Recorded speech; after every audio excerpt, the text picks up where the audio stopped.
Assalamualaikum warahmatullahi wabarakatuh. Para pangjijil sareng para pamila anu kusum kuring dipehormat.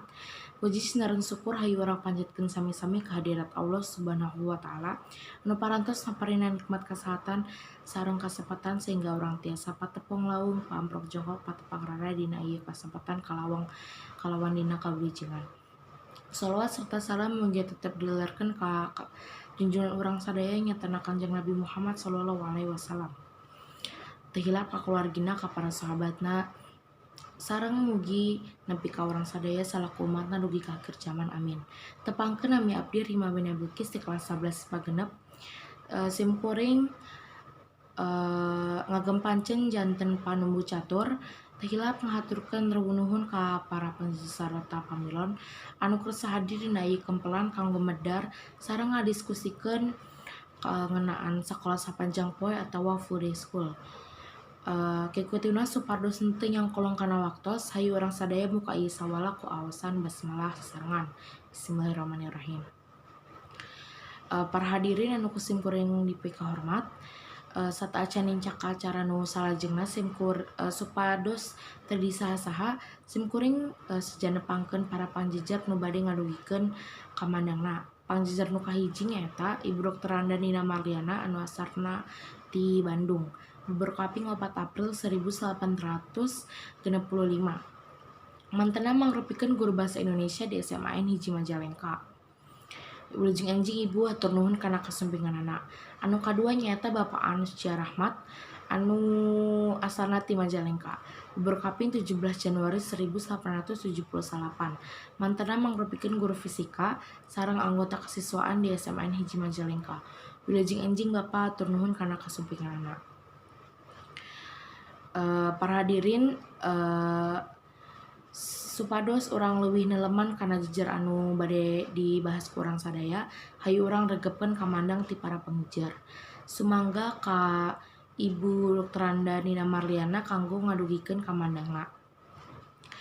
Hatur nuhun kana ibu anu atos ngadugikeun kamandangna. Sae kacida non rupiah anu didugikeunana.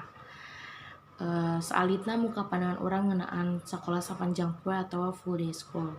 Nurutkeun mantenna, full day school teh nyaeta hiji program pelayanan pangajaran nu ditawarkeun ku sakola di mana proses diajar teh sapanjang poe ti isuk nepi ka sore. Ku kituna hayu urang lajengkeun sawala ieu. Salajengna ka Bapak Anus Rahmat diaturanana kanggo ngadugikeun kamandangna. Hatur nuhun Bapak kang atos ngadugikeun kamandangna.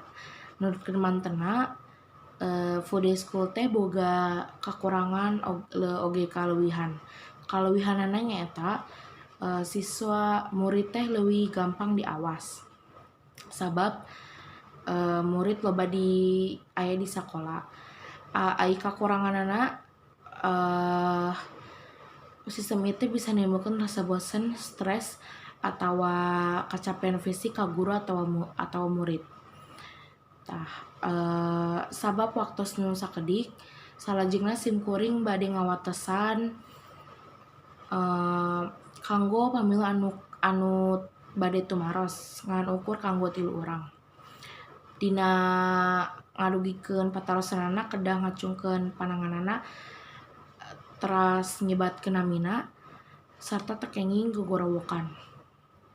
Hatur nuhun kanggo Firda anu atos ngadugikeun patarosanana kirang langkung ngeunaan faktor penunjang jeung faktor penghalang dina sistem full day school.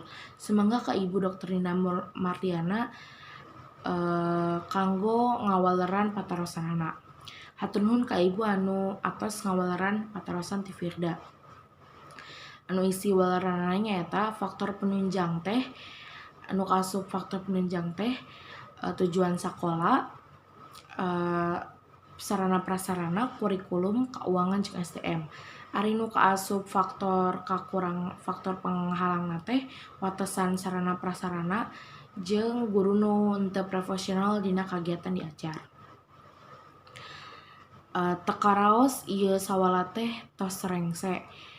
Alhamdulillah dina ieu sawala ti kawit nepi dugi ka rengsena parantos kalaksanakeun kalayan lancar. Kukituna hayu orang sadaya tutup ieu sawala ku awasan hamdalah sasarengan alhamdulillahirabbil alamin.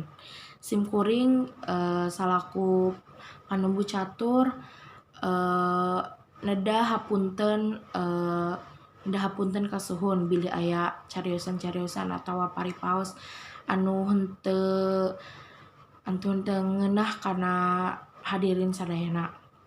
Mung sakitu anu kapihatur hatur nuhun kana paratosan sadayana. Wassalamualaikum warahmatullahi wabarakatuh.